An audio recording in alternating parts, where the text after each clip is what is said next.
L'ancienne prison militaire de la rue de la Mitrie à Nantes, un bâtiment désaffecté devenu le refuge de 34 familles de harkis.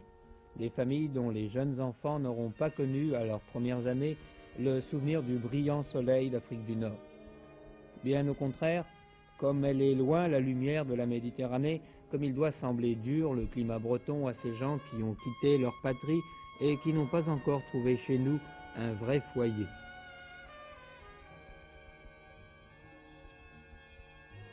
Pourtant, il faut vivre, et dans une chambre sommairement meublée, la sœur aînée apprend à lire en compagnie d'une cadette sous la direction d'une étudiante, bénévole bien sûr. Ne doit-on pas admirer ces jeunes qui vivent dans des conditions plus que difficiles et dont la soif d'apprendre n'a d'égal que celle d'évoluer?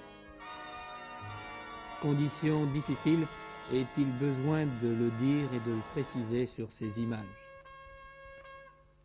Ces anciennes cellules sont devenues des chambres, mais si désormais la clé est à l'intérieur, le jour n'entre pas davantage. Pourtant, la liberté, pour être réelle, n'a-t-elle pas besoin de lumière?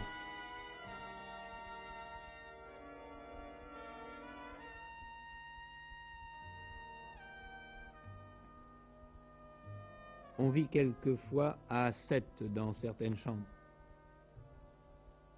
160 personnes habitent là, 160 personnes dont 72 enfants qui connaissent l'insalubrité quotidienne. Une maladie chez eux et c'est l'épidémie.